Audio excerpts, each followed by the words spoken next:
The freezing floodwater in the basement had already reached Maeve's knees, smelling of sulfur and dead earth, when the rusted lock on her grandmother's iron chest finally snapped. Inside, tucked beneath layers of rotting lace, lay a leather diary from 1964. Its pages damp, but the ink still screaming of a crime the town of Glen Ridge had spent 50 years burying. As Maeve's flashlight flickered over a name she wasn't supposed to see, the cellar door creaked open above her. Her mother stood in the shadows of the stairs, a silhouette carved from ice, watching the book in Maeve's trembling hands. The silence between them wasn't the usual void. It was a physical weight, heavy with the sudden, sharp realization that the accident that defined their family was a calculated lie. Outside, the Appalachian storm howled, but the real danger was now inside the house, staring down at her with eyes that promised that some secrets were meant to stay drowned in the dark. Maeve Callahan stepped over a shimmering pool of oil, her boots narrowly avoiding the rainbow slick that bled into the cracked pavement. Around her, the skeletal remains of rusted sedans sat like headstones in a graveyard of American industry. Glen Ridge breathed a heavy, stagnant air that tasted of rotting cabbage and the stale, acrid bite of cheap tobacco. She reached a door where the white paint hung in parched strips, curling away from the wood like dead skin.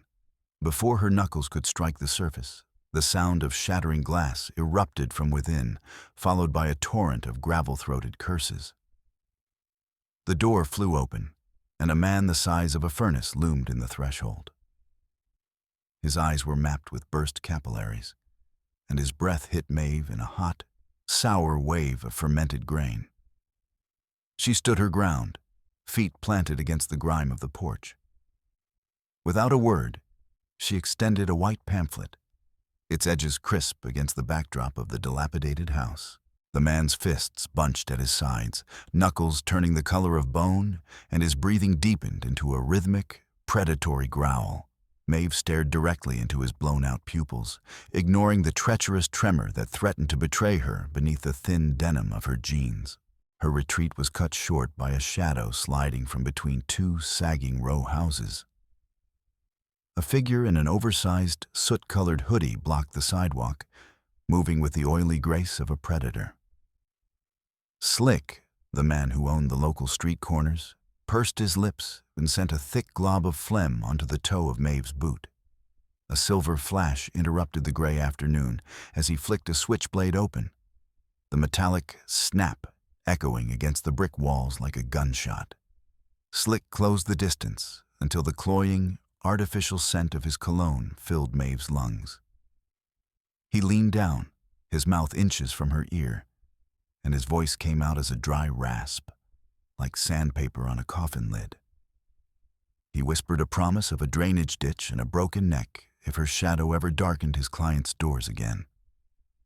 Maeve gripped the nylon straps of her bag, the coarse fabric digging into her palms, while the needle's sharp point of the blade grazed the outer shell of her jacket. The key turned in the lock with a familiar, stubborn resistance. Inside the Callahan house, the air held the sterile sting of bleach and the suffocating weight of trapped dust. Alice Callahan sat anchored in her armchair by the window, her spine a rigid line of defiance. Maeve moved into the room, the floorboards groaning under her weight as she began to recount the jagged edges of her day, searching for even a hairline fracture in her mother's icy exterior. Alice remained a statue. Her gaze stayed fixed on the motes of dust swirling in the jaundiced light of a single lamp. Her lips were pressed into a bloodless seam, a white scar across the bottom of her face. Maeve's voice trailed off into the heavy silence, leaving only the relentless, mechanical tock-tock-tock of the wall clock. With a deliberate, agonizing slowness, Alice reached for her knitting. The rhythmic click-clack of the needles became a barricade of sound, a wall built of yarn and absolute indifference. Dinner was a theater of ghosts. Maeve lowered her fork, the chime of tines against the ceramic plate sounding like a bell in a tomb. Across the table, Alice moved with the precision of a clockwork doll. She snatched a bone-dry plate from the rack and began to scrub it with a linen towel, though not a speck of grease remained. The shrill friction of cloth against porcelain set Maeve's teeth on edge. Alice repeated the motion, her eyes vacant, her face a mask of hardened wax. Maeve looked down at her own hands, the skin raw and red from the Appalachian wind, waiting for a glance or a flicker of recognition. It never came. Alice stacked the plate with a dull thud and reached for the next, treating Maeve as nothing more than a trick of the light, a transparent spirit haunting a kitchen that no longer belonged to the living. The first drops of rain struck the corrugated tin roof with the violence of a snare drum. Outside, Glen Ridge dissolved into a gray smear as the sky collapsed into a bruised, leaden mass. Maeve flinched when a dark, bruised bloom of moisture began to spread across the living room ceiling. The first leak hit the plastic bucket with a rhythmic, hollow plink. Above them, the ancient rafters groaned under the weight of the wind, and the house shuddered as a roll of thunder shook the foundation. Alice sat motionless, even as a thin ribbon of brown water began to track down the wallpaper, leaving a muddy scar in its wake. The air in the house turned thick and sodden, clinging to Maeve's skin with the scent of wet timber and old concrete, a cold herald of the rising flood below. Maeve pulled open the basement door, and a wall of stench hit her. The sharp, metallic tang of silt and the sulphurous odor of stagnant water. The wooden stairs disappeared into a dark, churning maw where a sinister splashing echoed against the stone walls. She clicked on her flashlight, the beam cutting through the gloom to reveal a black, oily mirror covering the floor. The sludge had already swallowed the second step, carrying bobbing debris, shreds of old newspapers, and a single, waterlogged slipper. The water was clawing at the bottom of the cardboard stacks where the Callahan history lived, in boxes labeled Archive. Maeve watched the brown moisture wick upward into the paper, turning the edges dark and soft. Her heart hammered a frantic rhythm against her ribs, a desperate counterpoint to the water dripping from the joists, as she realized the past was being erased by the filth of the present. She plunged into the freezing water, the chill biting through her sneakers and seizing her ankles like iron shackles. The gray slurry reached her mid-calf, fighting her every step with a heavy, viscous resistance. Maeve lunged for a sodden box, the bottom already disintegrating in her hands, and heaved it onto the highest shelf of a metal rack. Her back muscles screamed, and her breath came in ragged, humid gasps. The flood continued its relentless crawl, hissing as it squeezed through the cracks in the foundation. Maeve stumbled over an unseen obstacle beneath the surface, her arms flailing as she fought to keep her balance in the rising dark. She moved with a manic energy, shifting boxes as her fingers went numb, her face a mask of sweat and rainwater that leaked through the ceiling above. Her fingers brushed against something uncompromising and cold beneath a pile of rotting rags and a collapsed chair. She shoveled aside the wet trash, bearing the corners of a heavy iron chest. Its surface was a landscape of jagged rust that bit into her skin like serrated teeth. Through the grime, she could see the faint, elegant initials of her grandmother, Peggy, nearly smoothed away by time. The chest felt like it was part of the earth itself, rooted to the concrete floor by sheer weight. Maeve braced her feet against the slick floor and hauled on the ring-shaped handle. The metal groaned, a long, agonizing shriek of iron against iron that was swallowed by the roar of the storm outside.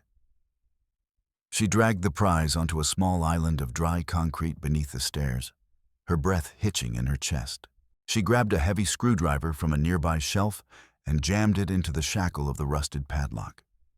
Leaning her entire weight into the tool, she felt the metal protest with a high-pitched whine before the lock finally snapped. Maeve threw back the lid and the air was suddenly filled with the scent of mothballs and the dry, sweet dust of ancient paper. She dug past lace collars and yellowed receipts until her palms met the cool, firm texture of a leather binding at the very bottom. It was a diary, the leather scarred but intact. She blew a cloud of gray dust from the cover, revealing a date written in a careful, looping hand, 1964. The paper felt dangerously fragile under her touch, like the wings of an insect preserved in amber, holding secrets that had been buried for half a century. The ink had faded to the color of dried blood, but the words hit Maeve with the force of a physical blow. The entries described a series of unnatural groans emanating from the deep shafts a week before the great collapse of '67. Her grandfather hadn't been a victim of fate. The diary spoke of a secret directive from the board, a warning he had tried to carry to the authorities. Maeve read of the terror that had shadowed his final days and the men in dark coats who had paced the sidewalk outside this very house. The official records, the ones she had been told to respect, spoke of worker negligence and a tragic accident. The diary screamed of sabotage. Her fingers shook, the brittle edge of a page tearing as the realization took root. The entire history of Glen Ridge was a monument built on a foundation of lies. The sound of heavy, deliberate footsteps on the cellar stairs made Maeve bolt upright.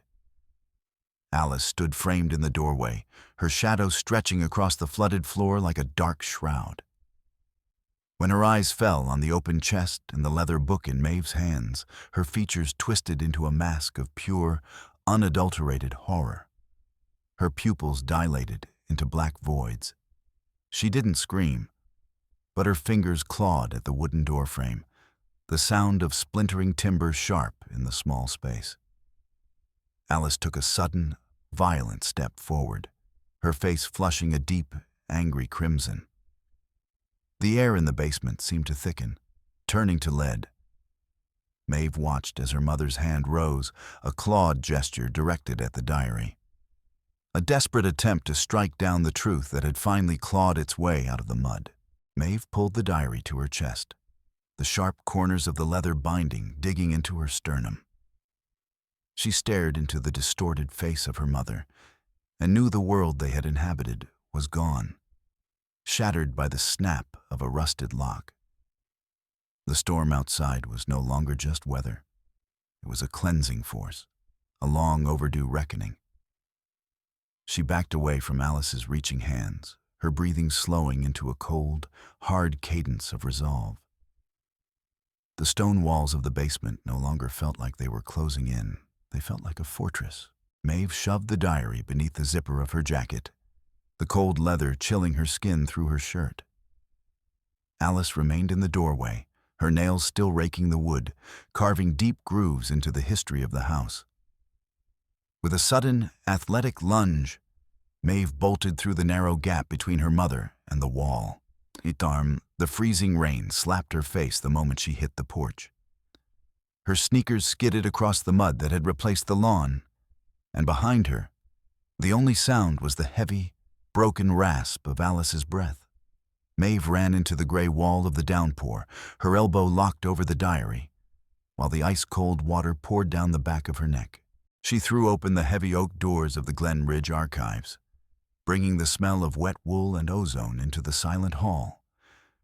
The interior smelled of formaldehyde and the slow rot of neglected paper.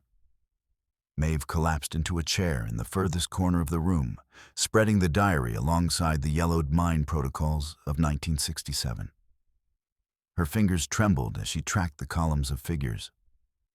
The diary recorded a series of tremors in Sector B, yet the official reports claimed total stability. She flipped the pages with a frantic energy, the sound of the ancient paper tearing like the dry snap of bone in the quiet room. Maeve went still. In the folder of personnel records, she found jagged, fibrous edges where the pages for the shift foreman should have been. Where the chief engineer's signature was required, a thick, deliberate blot of ink obscured the name.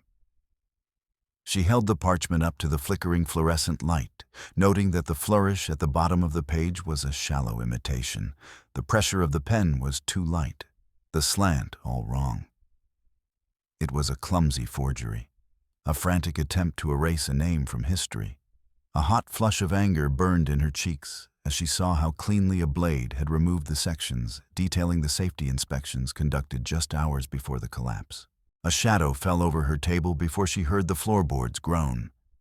The sheriff of Glen Ridge rested a heavy, gloved hand on her stack of files, the leather creaking in the silence.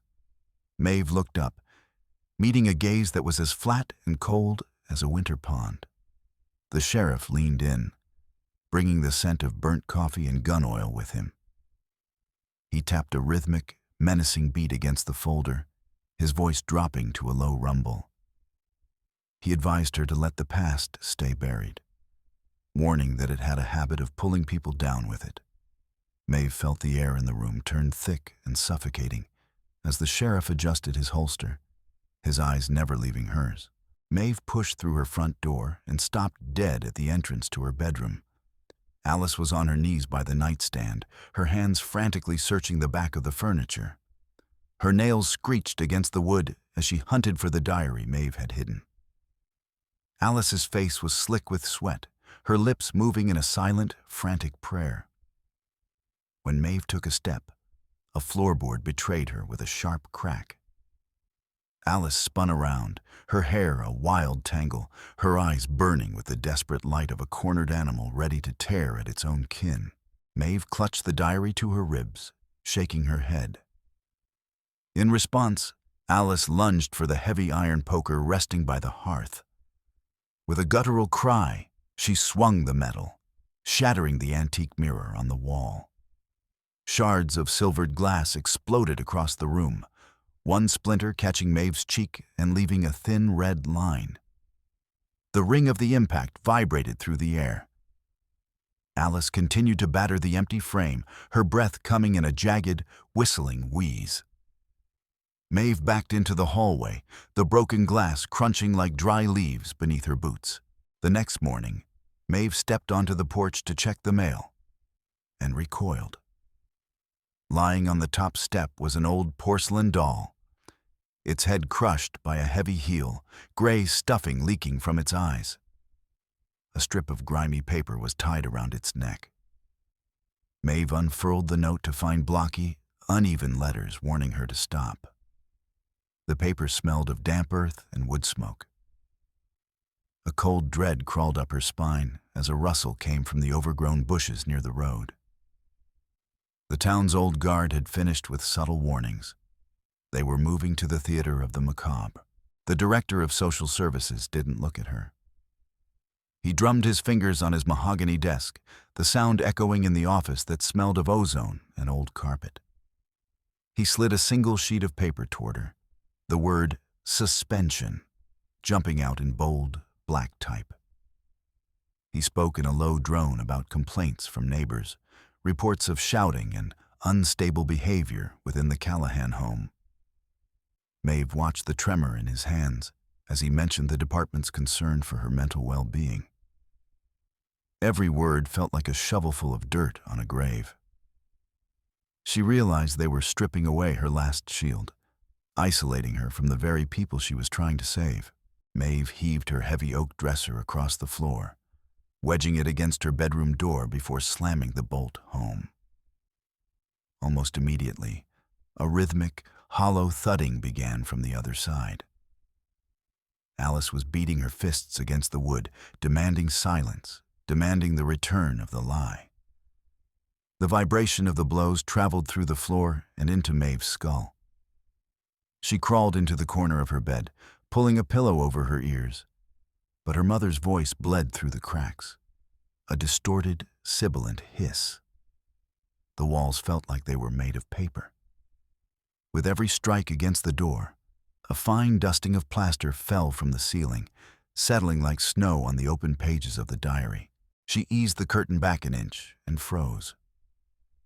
Below, in the sickly yellow glow of the street lamp, the silhouette of Slick's hoodie was unmistakable. Beside him, stood two men in the heavy canvas jackets of the mine's private security force.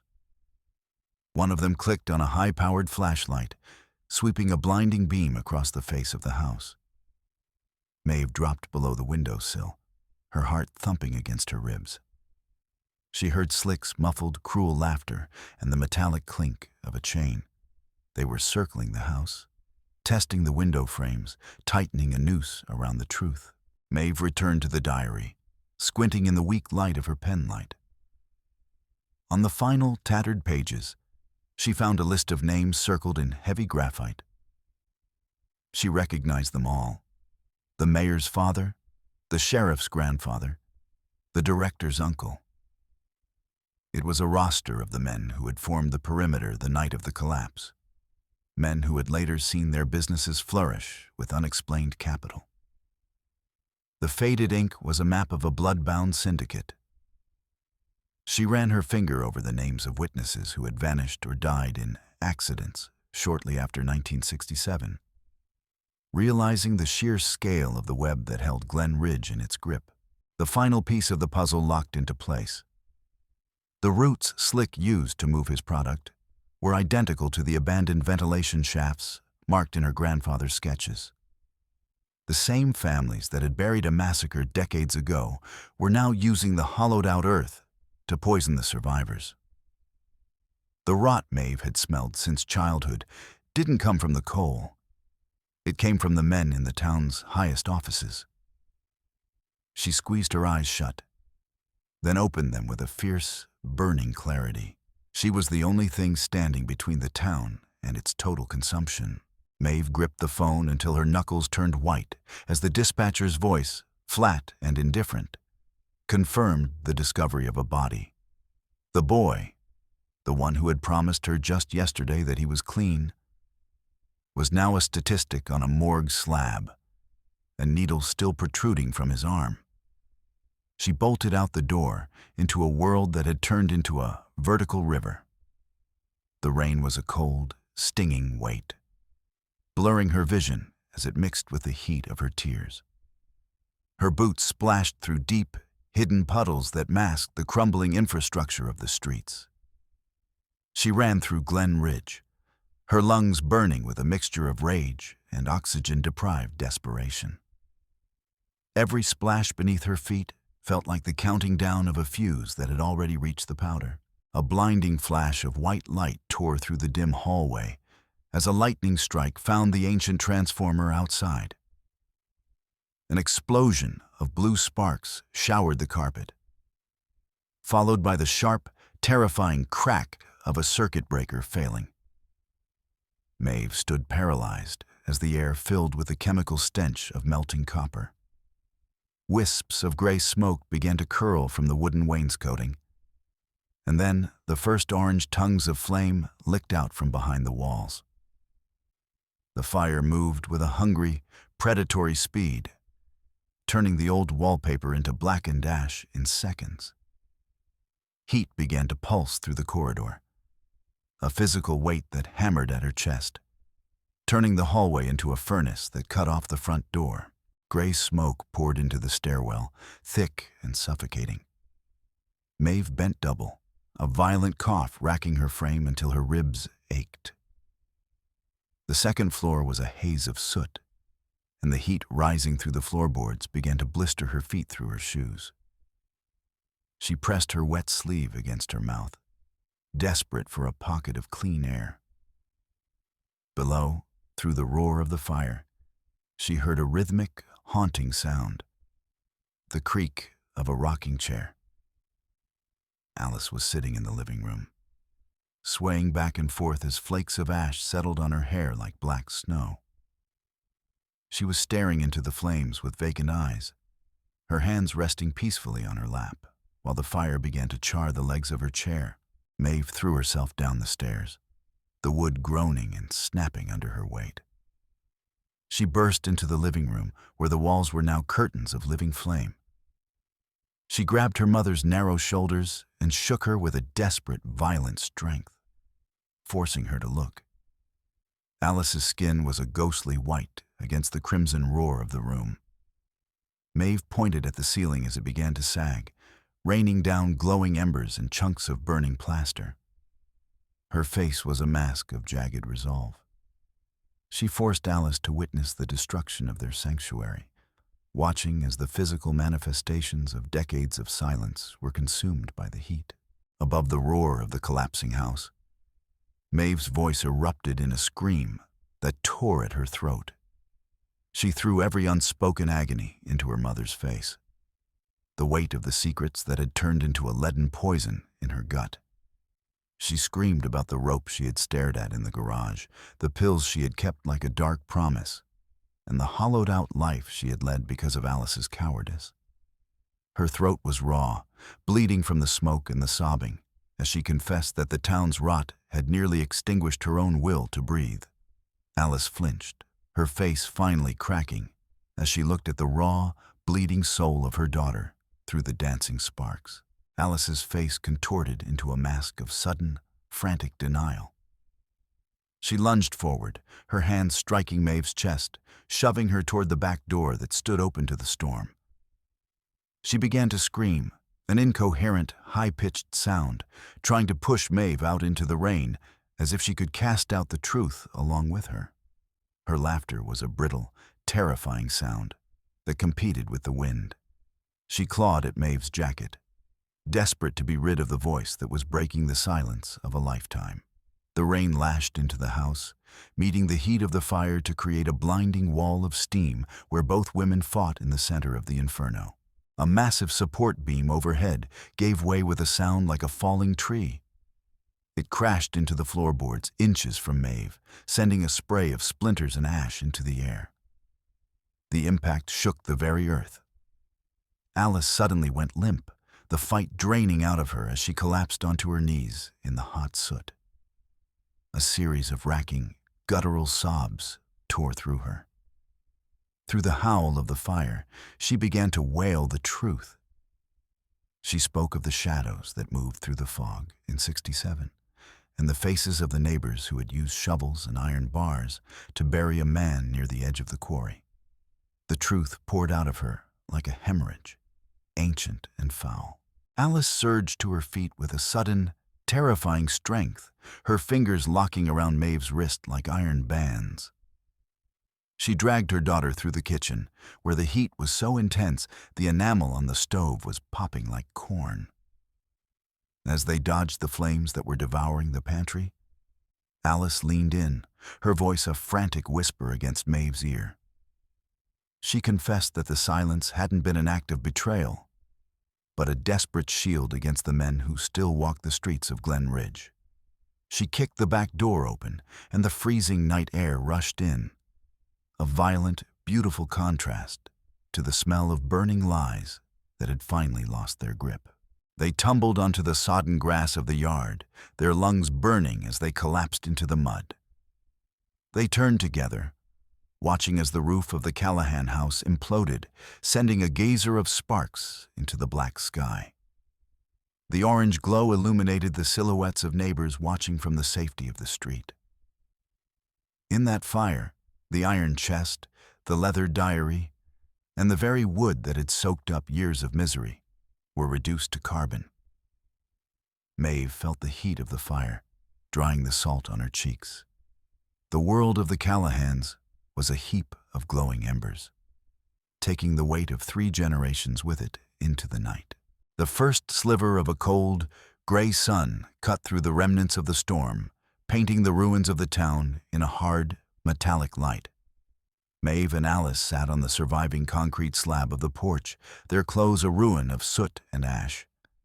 Before them, the house was a smoking black skeleton, still radiating a dull, pulsing heat. The horizon felt strangely open, as if the rain had scrubbed the very atmosphere clean of the town's habitual despair. Maeve looked at her blistered palms and then toward the town below, where the first sirens were beginning to wail. For the first time in her memory, she drew a breath that didn't feel like it was fighting its way into her lungs. Maeve reached into the deep pocket of her jacket and pulled out a single, scorched page, the only piece of the diary she had managed to save before the stairs collapsed. The edges were blackened, but the list of names was still legible in the dawn light. She smoothed the paper over her knee, her fingers steady. She turned to her mother and spoke with a voice that was as cold and sharp as the morning air. She promised that these names would be on every news desk and in every federal office by sunset. Her work was no longer about salvage. It was about the surgical removal of the cancer that had eaten Glen Ridge alive. Alice slowly turned her head and looked at Maeve. The madness was gone, replaced by a weary, profound clarity. She leaned over and rested her head on Maeve's shoulder, the weight of her body no longer a burden, but a connection. Maeve felt the tension leave her mother's frame, replaced by a quiet, rhythmic breathing. They sat together on the ash-covered concrete, two women forged in the fire of their own history, looking out at a world that was finally, brutally honest. Maeve adjusted the strap of her bag and took her first step onto the cracked asphalt of the road. Her boots left gray, ashen prints on the wet surface. Ahead, the municipal building loomed, where a different kind of day was waiting to begin.